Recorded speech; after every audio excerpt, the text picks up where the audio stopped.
Yo, have you heard about Anchor? It's the easiest way to make a podcast. Let me explain. It's free. There's creation tools that allow you to record and edit your podcast right from your phone or computer. Anchor will distribute your podcast for you so it can be heard on Spotify, Apple Podcasts, and many more. You can make money from your podcast with no minimum listenership. It's everything you need to make a podcast in one place.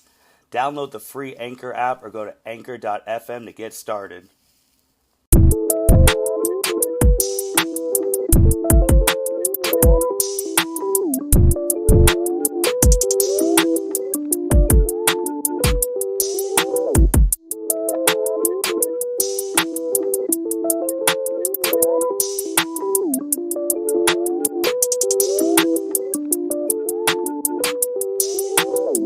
Welcome, everyone, to the L7C podcast. Today, we have a very special guest with us today. We have Mr. Camren Harris. How you doing today, sir? I'm good, man. I'm good. Thank you for having me on. No problem. Man, back in college, I jokingly always called you Mr. Senator. Oh, you were the first person that came to mind about doing this episode, and we're going to talk about the importance of voting in this 2020 election. And before we get into that, Cam, if you just want to give an introduction of who you are, what you do, and what got you into the political fields. Yeah, man, certainly.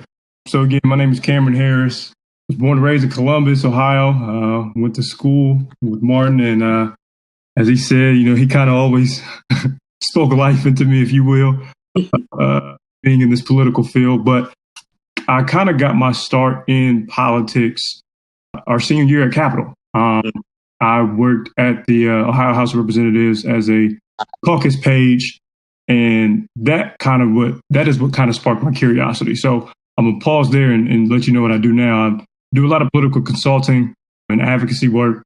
I'm down in DC now in DC. Of course, here at the mecca of everything political in America. So I've been down here for a little bit, loving it. And just to go back to where I was at, I started at the Ohio State House. And that's what really kind of gave me the itch. I was, setting up for session. I would hear these people come in and talk about important pieces of legislation and why this bill should pass and why this bill isn't any good, and seeing how that kind of trickled down into our everyday lives. And that's what really sparked my interest. It was simply a job that I needed to kind of keep some money in my pocket while I was finishing school. Yeah. And I kind of fell in love with it. From there, I went on to intern through the Congressional Black Caucus Foundation. That exposed me to Capitol Hill. And once I got down on Capitol Hill for that summer, I was like, yep, this is what I want to do. This is the field I want to be in. From there, went back to the Ohio State House as a legislative fellow, and as an LA, was there for a little while. Went on to do some advocacy work in the church space. Kind of being what's a good term for it? Kind of like the spearhead for many things political in regards to the Black church in Columbus for the Baptist Ministerial Alliance. So that got me to the other side of it. So it was good to get that experience too. And then from there, I kind of got into consulting and haven't really looked back. That's great. So currently you're located in DC, or are you still in Columbus? Yeah. I'm located in DC now. Wow. So very, very, strange time to be down here. Mm-hmm. I go up to the Hill a lot, Capitol Hill, and I'm so used to it being, this lively place. But, with, COVID and everything, it's like a ghost town sometimes. So it's just kind of weird. Right. So you being in DC, I guess, what's a typical day like? Who do you report to? Like, how many meetings are you going to a day? Oh, man. So with the consulting agency and firm, of course, I have some higher ups. But given the priority of the day, it changes. No one day sort of looks the same. Mm-hmm.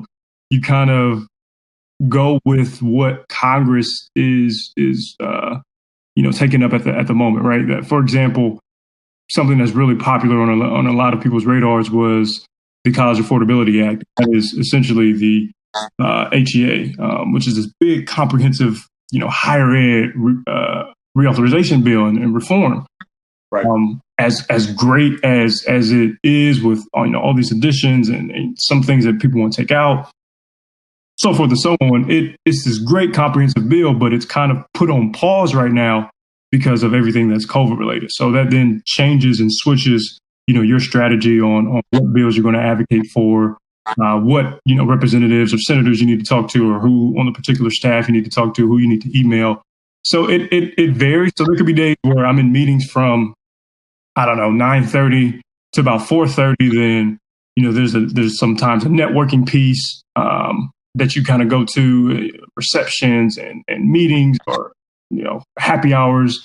That type of piece goes on where business still happens there. That was pre-COVID. Now it's emails, Microsoft Teams, Zoom meetings, and you can be there all day, be on those platforms all day, or it's you sitting down with your team and trying to strategize the best way to get a piece of legislation in front of a legislator and see how that can move. Now, what you just saying, what you guys switched to like the Microsoft Teams and all that stuff, and then for normal people like myself who aren't in Capitol Hill, all we see is older people on TV, politically wise, and obviously you're younger. We graduated together, so was that?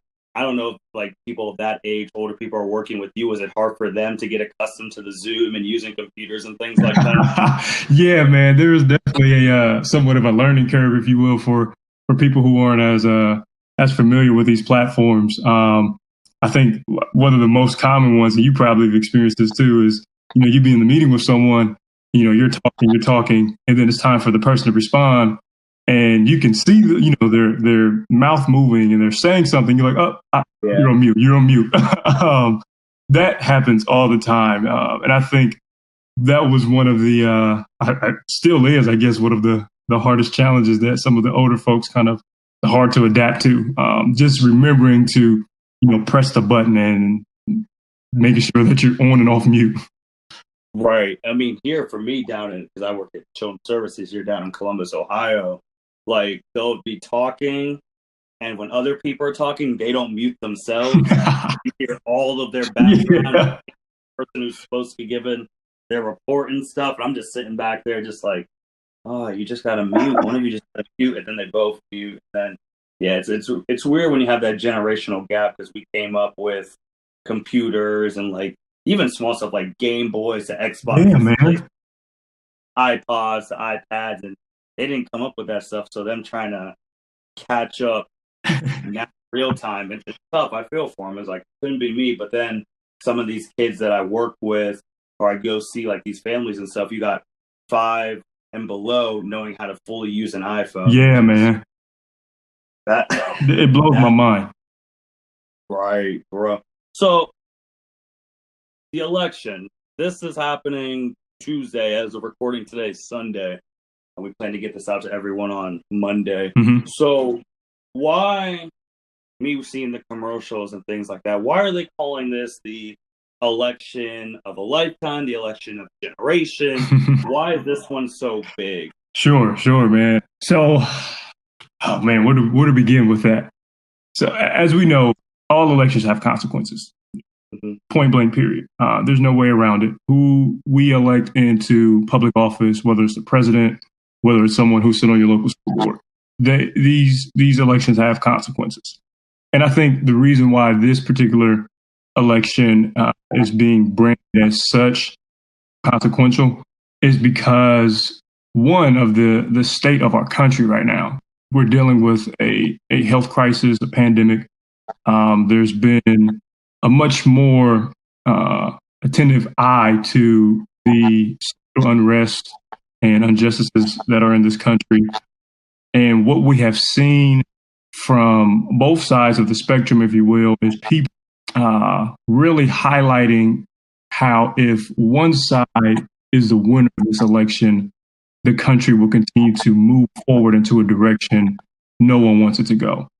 And and that's where I believe we are seeing a lot of this, I don't want to say people being frightened, but a lot of this concern about this specific election is because we're so divided. It feels like, right? It feels like it seems like, and regardless of which side that you're on, you hear, the extremist views from both sides.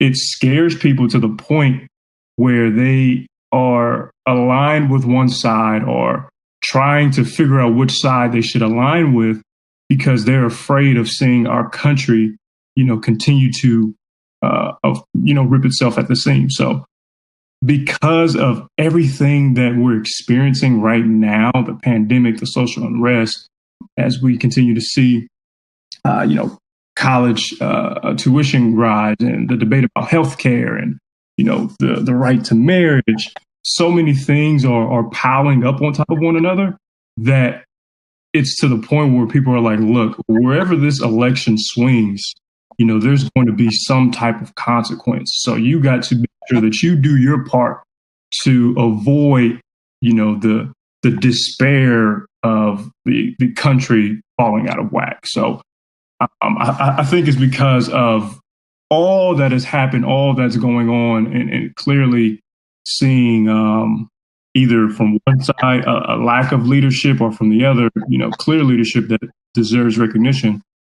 I think that's why a lot of people are saying that this election is so important. Yeah, because even with this election, I don't remember. I mean, we're younger, so I think the first time we were able to vote was Obama and Romney. Yeah, this 2012. Yeah, so that was the first time like our group was able to vote, and maybe because we were in college, but I don't remember all these old early polls and right. and absentee. I knew absentee ballots were a thing, but not like to this extent. And then I saw something from 10 TV News down here saying on Wednesday that already half the people who voted in Trump campaign have already voted as of Wednesday. Yeah. And now today is Sunday. So I was just amazed to see how much bigger and how much like open it is with polls. I know like sports teams are opening their arenas for polling stations. Yeah. Question was, why was that never happening in the first place? Like, you guys had those big stadiums. Why were there never polling stations in the first place? Why'd you? Yeah. That's a great question. And then we just talk a little bit about voter oppression. Mm-hmm. I know things are being spread in the media saying if you do the ballots, it might get lost. The mail person might throw it away, whatever. Mm-hmm. But then there's some groups of voters who feel oppressed that they can't vote because of whatever X amount of reason, if it's a criminal record or things of that nature. Can you care and talk a little bit about that? Yeah, certainly. So first and foremost, anyone who was planning to, mail in their ballot, I would encourage them to fill out their ballot and then to go drop it off at their county board of elections. Simply because if you put your ballot in the mail today, chances are it might not get to the board of elections. And depending on the state that you live in, some states are saying even if you postmark it, if they don't receive it by that date of the election, then they just won't count it. So I strongly encourage that if you're not going to go vote in person or do early voting, if you're still continuing, or if your state is still continuing to early vote, mail in or fill out your ballot and then go drop it off. Make a plan to go drop it off. Do something, because certain states have already come out with a ruling saying that if you try to mail it in and it's not received by that date, and they can't guarantee that once you put it in, it's going to be received at that date. So make a plan to drop it off if you're not going in. And then as far as like the voter oppression that we've seen and witnessed, and some things that I've heard about, I don't know how true it is, but it's very real. If we're going to be frank and honest about it, it's very real. Oppression efforts have been evident, and when we think about voter suppression and oppression, we kind of think back to what we learned about the civil rights era and what we've read about, and how people were being sprayed with holes and voter intimidation and all that stuff. To an extent, some of that is still going on today, voter intimidation. We've seen people say, hey, go to the polls and make sure that nothing suspicious is going on, right? There's been reports of people trying to run other people off the road. And back in, I want to say 2014, 15, I don't remember the exact year, but there was the Supreme Court came down with a ruling, the Shelby County versus Holder ruling. And in that ruling, decided to pull out a key provision of the Voting Rights Act. And what that provision is that the states did not have to have federal clearance before making changes to their state election system. So with that ruling or that provision now out of the law, states began to enact different policies, different procedures that made it harder for people to vote. And that's happened within, the last 5 or so years. So it's a very real thing. It's not made up. It's not exaggerated, but do everything that you can to protect your vote, to ensure that your vote is cast, and to also ensure that other people, right? Think of, your aunt, your uncle, your grandmother, someone who may not be as aware of what's going on and what's happening or how important it is. Help them out as well to make sure that their voice is counted. Right. That's something we all got to do. And then on the other side of the voting, there's still a lot of people who choose not to vote. Yeah. And that, for me personally, that baffles my mind. But why do people choose not to vote? Oh, man. So that's a great question. Something that a lot of political theorists and scientists and all these other people who study politics and voting, try to answer.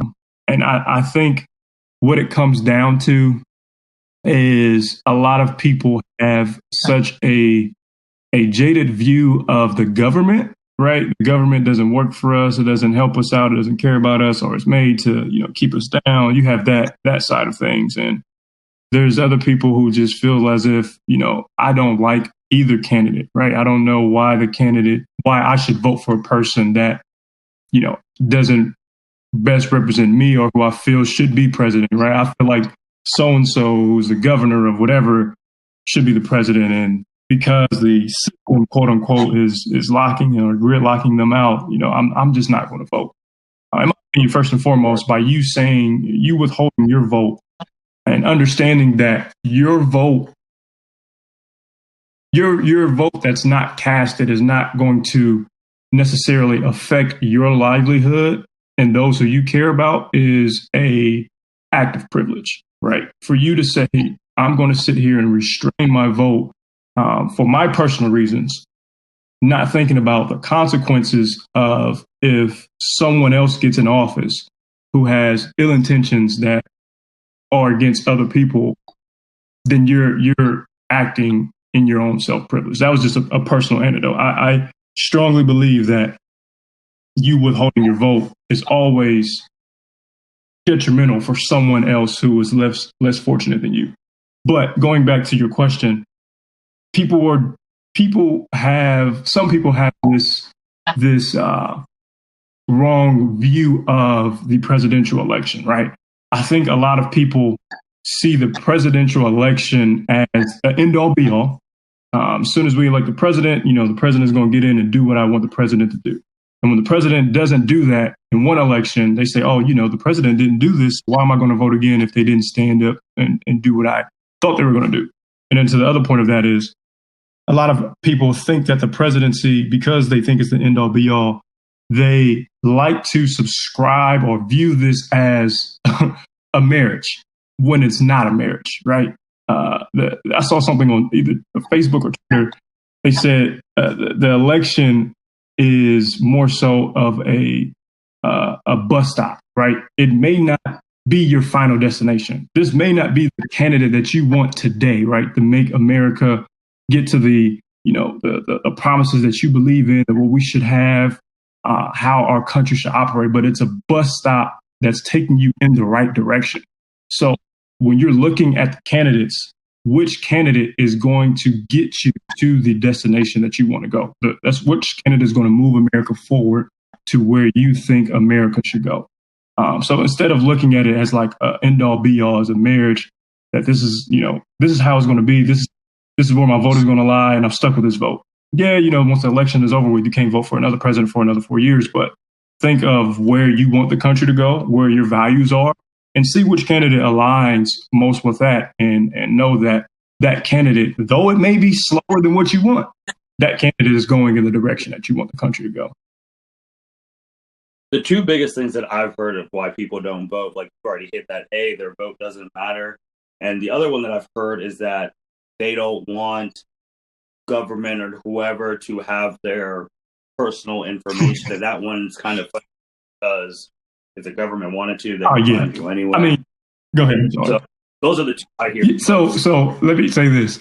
If you order anything off of Amazon, if you have a, PlayStation Network, Xbox Live, if you get online and play games with your friends, if you applied for FAFSA or anything, like the government already has your information, right? I understand about the privacy rights and all that. Trust me, that's a big debate on Capitol Hill right now. If the government wanted to have your information, they probably already have it. And if they really wanted to track you and follow you and find you, they can do it.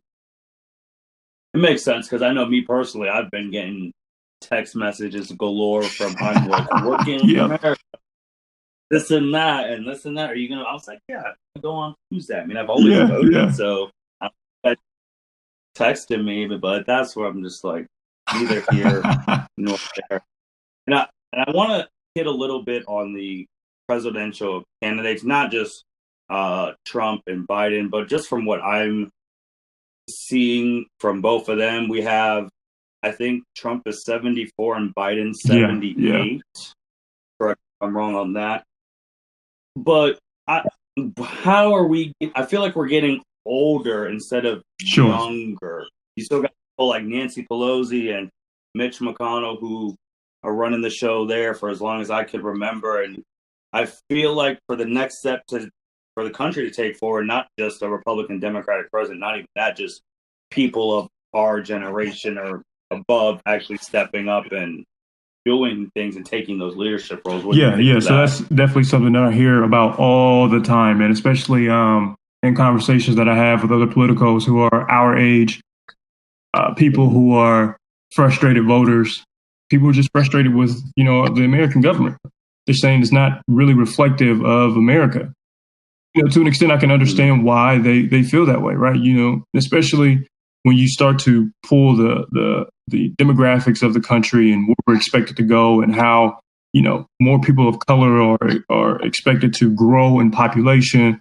When you think about the number of Black women voters who vote in the Democratic Party and the Republican Party, I know now they're having conversations about, how do we, essentially change and broaden our message to attract younger people of color, simply because of the trajectory of where the country's supposed to go. We're going to have more people of color in the country, and they don't want to stay as that party that's branded as an old white people, white man party, or white woman party. And for the Democrats, it's saying, hey, there's this very diverse group of people who vote for you, but leadership doesn't look like that. So I completely understand the frustration there, and I want to believe in that either way that this election may swing, that because of the understanding of how or the direction our country is going towards in regards to minority participation in elections, minority participation in party affiliation, and essentially the number of younger people who are much more in tune with the political day-to-day life, simply because of social media and all these other outlets, there has to be something to keep this group engaged. And I think that's where we come in as the millennial, younger, populace of America. Hey, again, the presidential election is not the end all be all. It's just the beginning. How do we come together? As cliche as it sounds, I've seen it work. The two things that really, really, most of the time move the hearts and minds of some politicians is data and which is numbers, of course. So if you have a bunch of people, you come together, you present the data. Is data in stories. So if we come together and share our collective stories and present it with data and say, hey, this is why we need more younger people in leadership, right? This is why we need to meet with our representatives and say, hey, it's time for a change. So I think that onus is on us to recognize that it's not just casting our ballot and expecting them to do what we want them to do. We got to, continue to do our part in the American democracy. And that means calling your state rep, your state senator, your federal rep, federal senator. That means going to meet with your staff. I mean, just because you can't meet with the representative or senator themselves, meet with their staff, right? Call their office, write letters. Right. I agree. So I want to go into something else. That's why I'm going to ask this question. I'm pretty sure you hit on this earlier. Were you in any House committees? Is there committees you have to? Sure. So when I was working at the State House, I helped cover the Judiciary Committee. Then when I staffed on Capitol Hill, the Agriculture Committee, which has a bunch of subcommittees under it, Veterans Affairs Committee, Ways and Means, which handles taxes and Social Security and all that type of stuff. And that is really, I encourage people as much as you can to try to, inch your way into those committee hearings. Every committee has their hearings on their website. So if you were interested in the Education and Labor Committee, just Google the committee, go to their website. You can find their YouTube page and, listen to the committee, learn the language, the lingo, because that's where you see where amendments are made into the bill, things are taken in, taken out. Great debate happens in those committees. Sometimes the heads of, specific departments like USDA or HUD, they come and testify in front of the committee. So that's really where a lot of the work gets done at. So yeah, I've had some experience of covering some committees, and it's really good work. Now, the reason I asked that is because I really want to get into bipartisanism. And when on those committees, I'm assuming it was Republicans and Democrats. And so because you're there, and me, I feel like more things get done when we're on a more bipartisan, two sides are really working together, and that's when the country really shines. So why have we gotten so, well, just from watching it on TV, I'm not there, you're there, but when we see it on TV and the commercials, it's like one side really hates this side and there's no getting along. Is that how it really is over there, or is that just what they're showing the public to garner their fan base? Man, so yes and no. I say yes. I say yes because there are just flat out general disagreements on certain issues, right? One side is firm on this stance, the other side is firm on that stance. And then I say no because there is a lot of bipartisan effort and outreach that goes on Capitol Hill. For example, I know that Congresswoman Fudge, who represents Cleveland, she does a great job of doing bipartisan work. She's a member on the Agriculture Committee. And, a lot of questions that are often asked to her is like, hey, why are you on the Ag Committee and you represent Cleveland, Ohio, right? She'll let you know that she'll go into this spiel and talks about Ohio and Ohioans and the farms and all that type of stuff. But what a lot of people don't also know is that under that committee falls under that committee is SNAP, the food stamp program, and is the school lunch program and after school feeding program. So those particular things all fall under that committee. And so when it comes time to reauthorize big comprehensive legislation like the Farm Bill, she's having conversations with her Republican colleagues, right, to talk about how can we work together to ensure that this bill is as good as we can make it. There's always can be better, but she's someone who I know personally has done a great job of reaching out and doing some bipartisan effort, and it's across the board. She and other Republican colleagues say, hey, we may disagree on some things, but at the end of the day, we're still friends. So it's a yes and no thing. Again, there's certain issues where both sides are just hard on an issue, saying this is right and that's wrong. But then again, there are times where you recognize, hey, we need to get something done. And how can we do this? If you garner support from your side, I can garner support from my side, and let's get this done. And one of the bills that I referenced was the Farm Bill, and that's a good example of how Congress comes together and supposed to work together. So with the two-party, do you feel like it's hurting America though? Because we're talking about there are smart, very smart Democrats, and there's very actually smart Republicans, and they might not be able to show their intelligence because they're at the bottom of their respective polls or whatever. Would it just be easier if we just, out of everyone, we just pick the two best people and they go at it to be president or whatever, instead of just picking one Republican, one Democrat? Would that just be easier to just have the two overall? Yeah, I mean, in theory, yeah, I think it could work, right? Having the two best people kind of go at it. But unfortunately, I don't know if it ever happened. Again, simply because of again, you have people from different contexts and parts of America, the country, who have different beliefs and understandings and line, and there's just some issues that they are just firm and standing upon, and some issues that they're not willing to budge. So as far as the two-party system, again, I hear a lot of complaints and frustrations about that.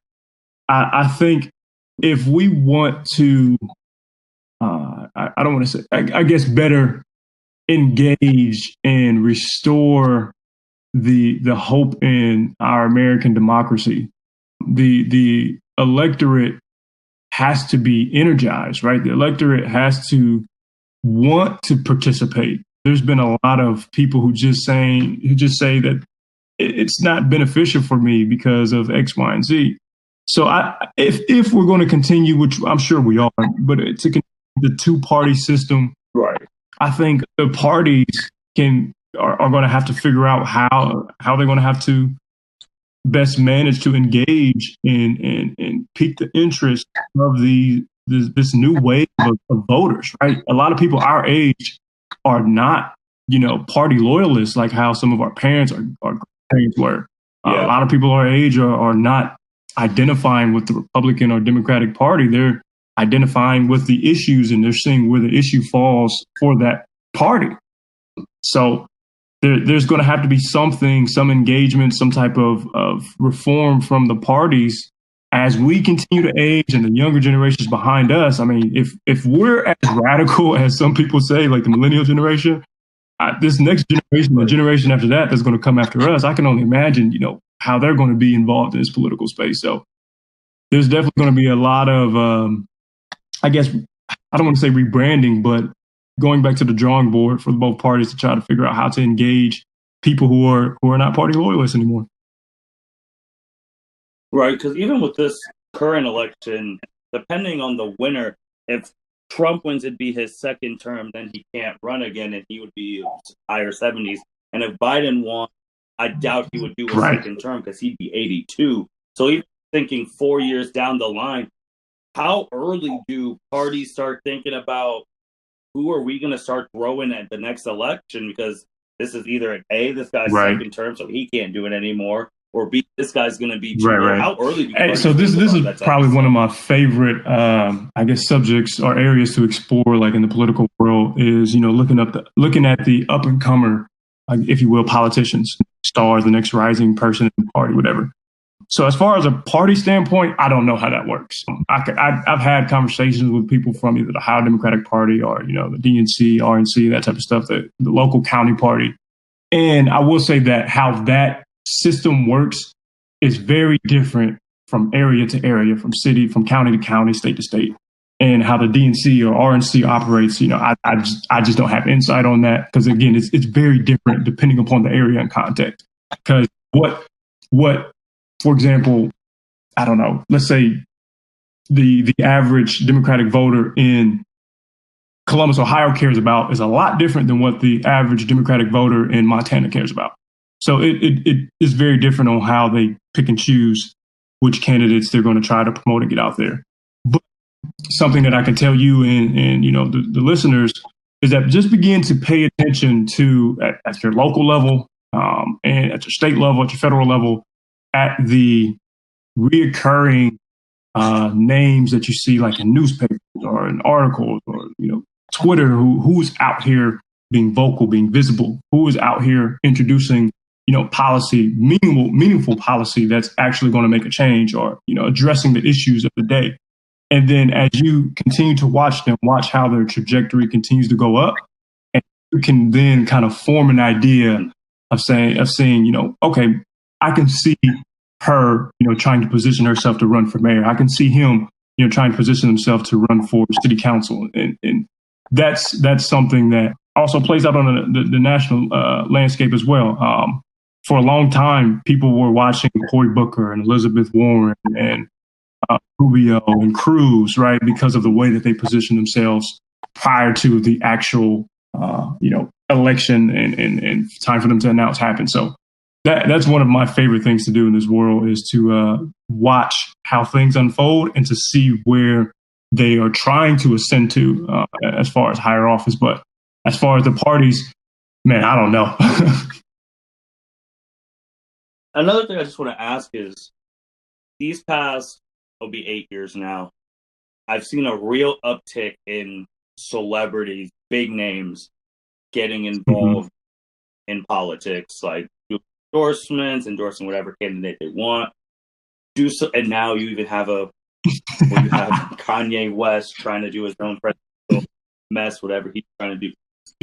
I don't know if you guys poll this type of stuff. Do celebrities actually? So I'm sure there's some data out there. I don't have it in front of me, and I don't want to misinform anybody. But I'm more than certain that there's some data out there of how celebrities sway voters. Otherwise, you wouldn't see candidates try to these events with celebrities. I remember during 2016 there was this big push, or this not necessarily a push. There was a segment I think either CNN did or CNN wrote about. I don't remember which source it was, but they were essentially talking about how the outreach, specifically to the Black community, was being more focused on by the Hillary campaign and the Trump campaign. And you saw Hillary, I think she had an event with like Pusha T and I think a concert in New York, and she had a few rappers and artists, R&B artists come out. And with Trump, he had did some things with oh my gosh, I'm blanking on his name. There's a Black pastor in Cleveland who used to be on TV a lot. He's not on TV anymore. But he had that celebrity stature in that area, right, in across the country. So I'm sure there's some data out there, but I'm willing to say, very off of anecdotal evidence, that yes, it does have some sway and influence because of historically how we have admired and viewed celebrities, especially athletes. We see a lot of athletes get involved now in this with the protest, and yes. LeBron James starting his voter registration program. It definitely has an impact as far as the percentage of how it helps. I'm not sure, but we're starting to see a complete shift of involvement from our celebrities and athletes in the political world. And then just one last thing, you talked about getting involved and all that. Let's say Joe Schmo on the street wants to get involved into politics. What's the smallest level you can start at to get your foot in the door if you're already past college, you're in the working field? Sure. Again, so if I give it two approaches. So if you are the voter who is very adamant about not identifying with the party, right? To get involved, you want to advocate for your issues. Start off with the issue. With the issue, what do you care about, right? What is the thing that keeps you up at night that that needs to change? Because if it doesn't change, it's going to affect not only you, not only your children's children, but people, generations coming up. Start there, and then begin to look at your local government that be, your county, township, whatever that be, your city council, mayor, state house. Start there and see what has already been done as far as bills that are introduced or being considered. And if there isn't anything, that's a great time for you to call that office. Do not feel like you cannot call your elected officials. Your elected officials, do not be discouraged that when you want to meet and you cannot meet with them personally, meet with their staff. Staff is there to be an extension of the representative, the council member, the mayor, whoever it may be. But voice your concern, relay your opinion, meet with these people. And then, as you get more comfortable in that space, that's when you can suggest to say, hey, we need to, what about some policy on this? What about this? What about that? And then it's their job for them to go back and tell you, say, okay, well, if this is what you want to do, let's look into going this direction, or can you get some more research for me, and so forth. So start with an issue and then work your way up into seeing what's been done in that area. But if you are, engaged in a party, you're going to vote Democrat or Republican or independent, go ahead and get involved at your local county parties. If there's a county party group, young Dems, young Republicans, whatever it may be, start there, because you're going to, one, expand your network of people who know who to talk to, where to go. A good percentage of the time, a lot of the elected officials that you read about and hear about on television are going to go through that organization, are going to go to that organization for something at some point, or do something with them, or ask for it. They're just going to happen. This is what they do. So start with the local parties if you're going that route. That's a great way to get involved. That's one of the ways that I kind of got involved after I started at the State House. I'm like, how can I do this, at a much deeper level? And that introduced me to a wide array, of network that has been very beneficial for me. Man, is there anything else you want to drop some gems? Any more now you want to drop on the people? Man, so really, first and foremost, I just want to, thank you for thinking of me. I appreciate, all that you guys do on this podcast to educate your viewers and our people.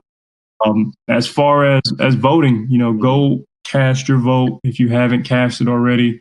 Try to check on 3 other people, whether, that's your mom, your dad, cousins, aunts, friends, your roommate from college, just to see if they voted, because this election does have consequences. The president, when he appoints his cabinet, they're going to be heads of departments that has an effect on your life and the lives of those who you love. There will be laws created, laws signed that will have an effect on your life or the lives of those who you love. Please know that just electing the president is not the end all be all to our democratic system. Vote down the ticket. There's state house races that are going on, school board races that are going on, judicial races that are going on. And with Google nowadays, you can find any and everything out about a candidate. So do your research, call somebody, right? Call somebody if you don't know. If you don't know anything about the candidate, your local person who's running for state house, visit their website. If they don't got the website, call an office. If they don't got an office number and they're, just running, figure a way out to get in contact with them. But if you get in contact with them, if there's no way that you can contact this candidate, then that's a sign right there that person shouldn't be in office. So attention to those little nuances as you engage in the political process. Exercise your right. It's going to be a very, very interesting election, and I just hope that you cast your vote and help someone else cast theirs. You heard the man. That is some great final words. Just want to once again, Cam, thank you for taking the time out of your hectic schedule to come talk to us about all this stuff. We would definitely love to have you back in the future to talk about whatever the result of the election or whatever the first 100 days of the president, what that even means. Hopefully after this election, I don't know if it's true or not, you guys can take some right before in January. Yeah. Before inauguration that would be nice. day. could get a good application, but we would definitely love to have you back on just to talk about. Hey man, I would love to come back. Thanks again for having me on. Oh, no problem. And thank you everyone for listening to the L7C podcast once again. Thank you, Cam, for hopping on. Everyone take care. You heard them. Go vote. Election is this Tuesday. If you haven't already done your early ballots, go find your local polling place and get it done. They typically open from 6:30 a.m. to 7:30 p.m. I'm pretty sure that's the one. I know mine is open that time. So basing off of that, and take care and be safe, everyone. Thank you for listening to this episode of the L7C podcast. Be sure to like, rate, review, and subscribe to the channel. Follow us on all social media platforms, and we'll be talking to you guys soon. Take care.